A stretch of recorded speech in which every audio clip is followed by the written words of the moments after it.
Hi, everybody, and welcome back to Tuesday Tips. As always, I'm Michael Barber here on the Grow Schools channel. If this is your first time joining us, welcome. We do Tuesday Tips every Tuesday here on our channel, talking all things challenges facing school leaders. And we asked the face next to me on what I think will be your right, Jonathan Richert from TSK Architects, to join us again this week for a conversation on facilities upgrades that make all the difference. Jonathan, it's good to have your face again on the channel. Thank you so much. Thanks for having me.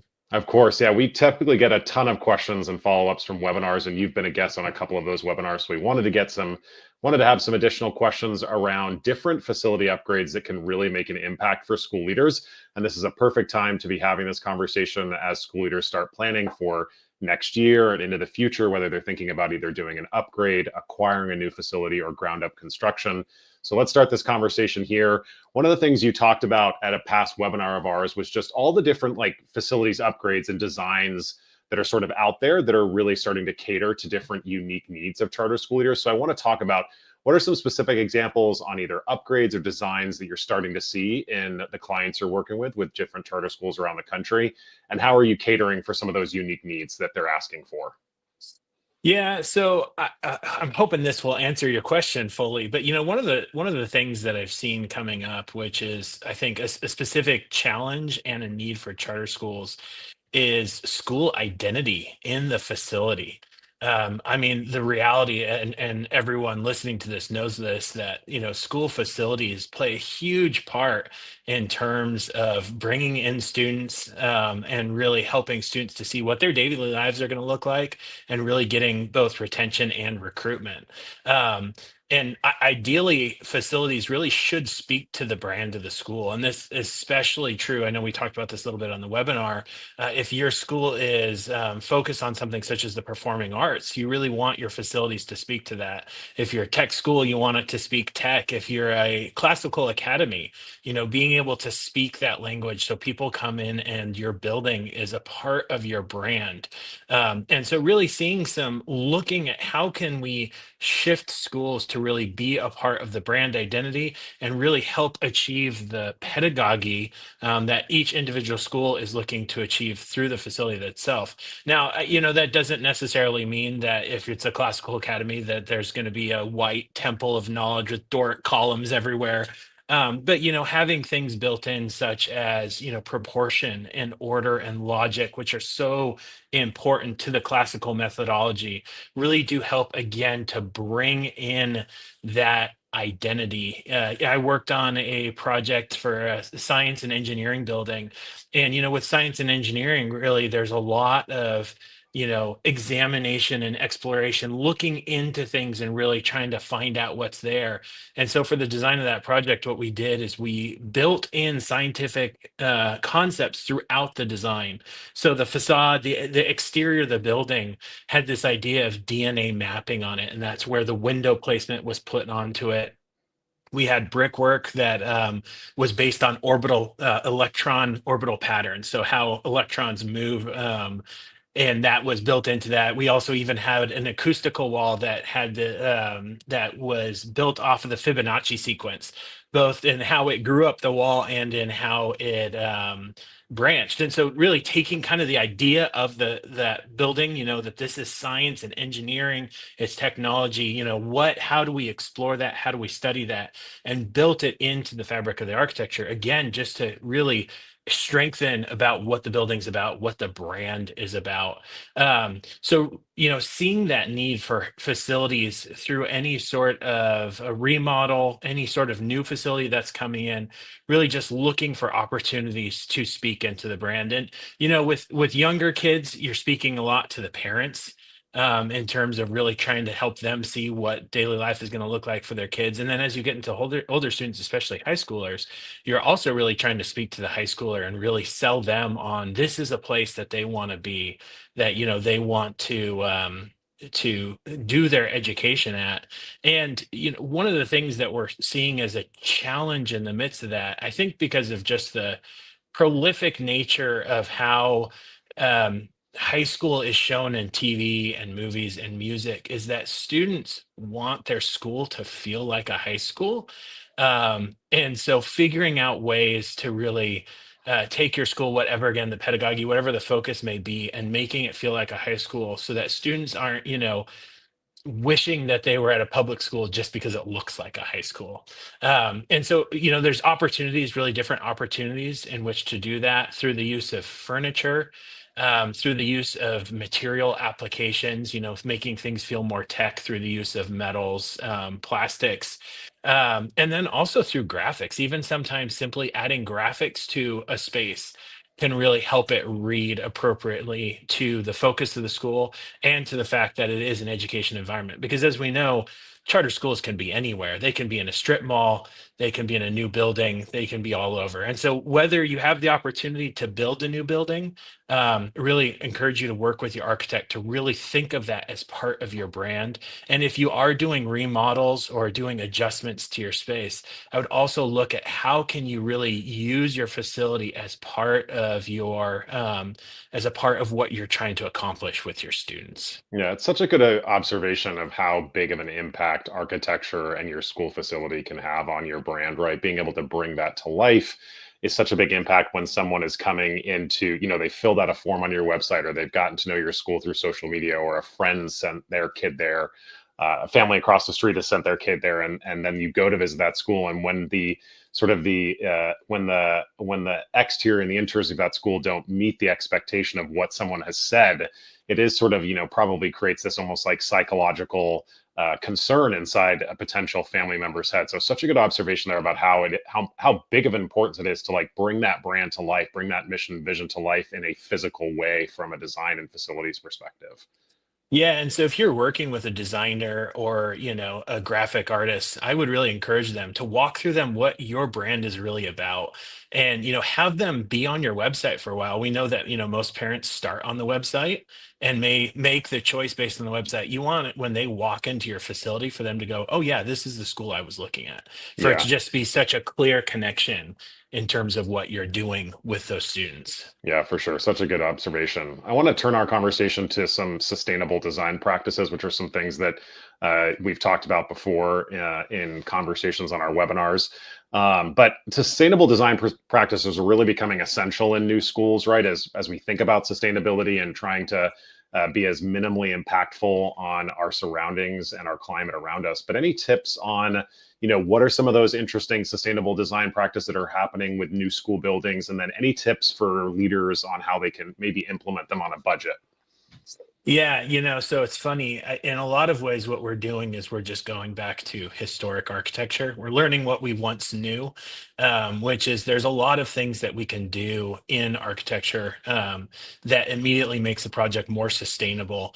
And it's simple things. It's called passive sustainability, and things like orienting a building correctly to the sun. So if you have a very long building, you want that long face of that building to face south and not face west. If Mm, the building is facing west, you're going to get more heat gain. You're going to have to deal with more cooling loads. It just kind of ratchets up the problems. And so, in terms of new projects, what we're seeing, is just a real kind of refocus on making sure that we're utilizing sustainable practices that have been around for thousands of years, and really just utilizing those well so that we're reducing the amount of energy and inefficiencies that come with um, not following those practices.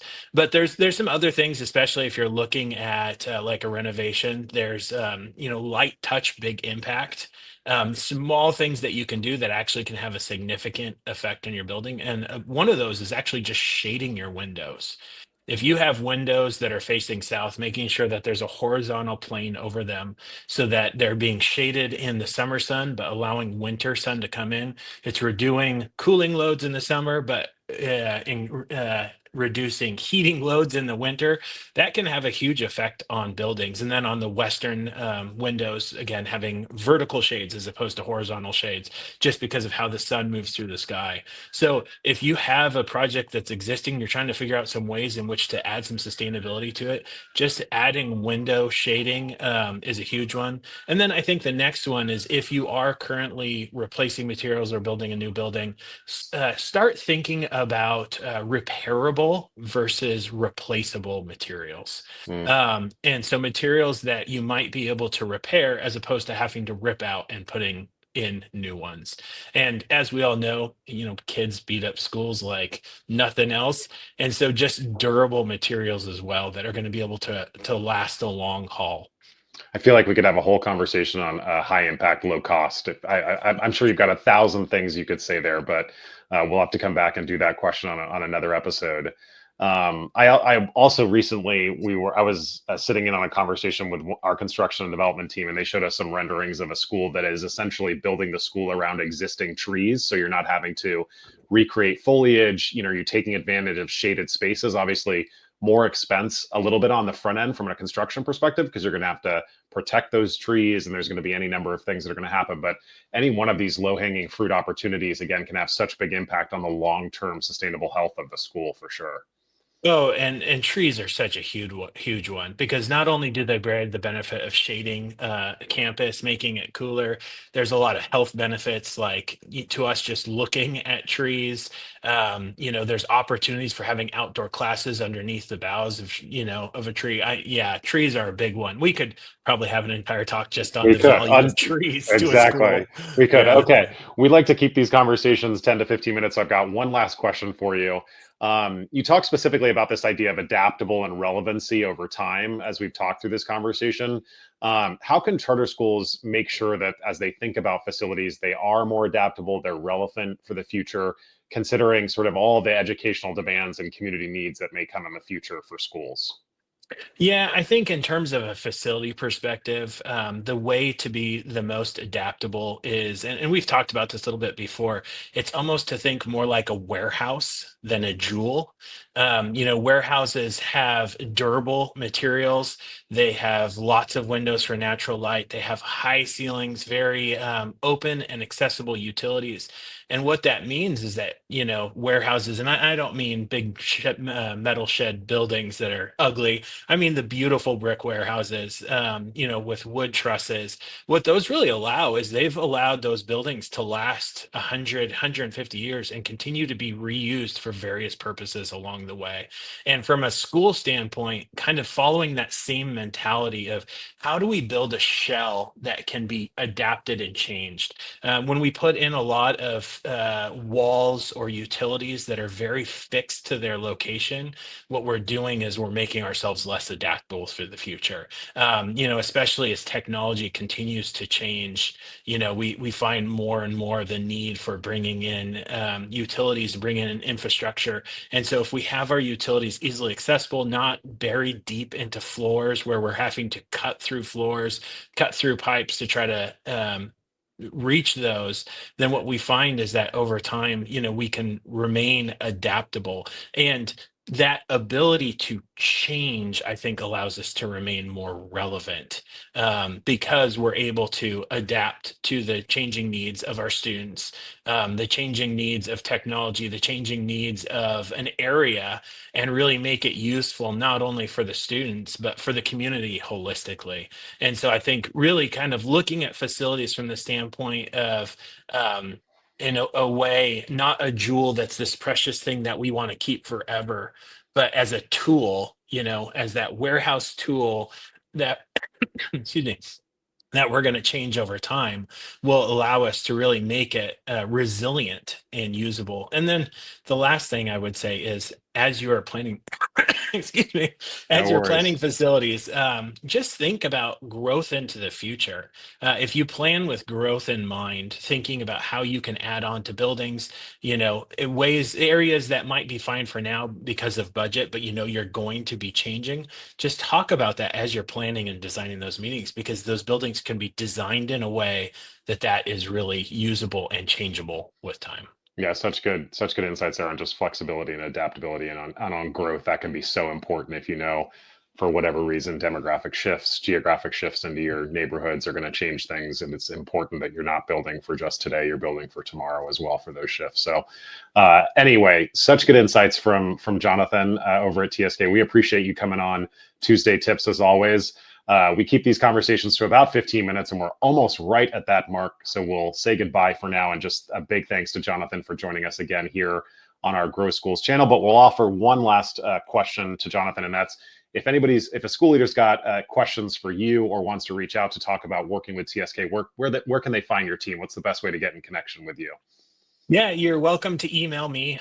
My email is my first name, Jonathan, dot, my last name, Richert, Richert, at tska.com. Or you can also go to tska.com to find our website, and, contact our leadership through there. But please get in contact. Would love to speak with you.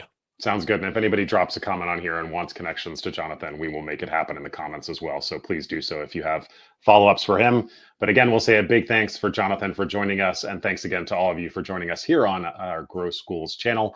We're here every Tuesday talking all the challenges facing school leaders. We hope to see you next week. Take care. Bye, everyone. Bye-bye.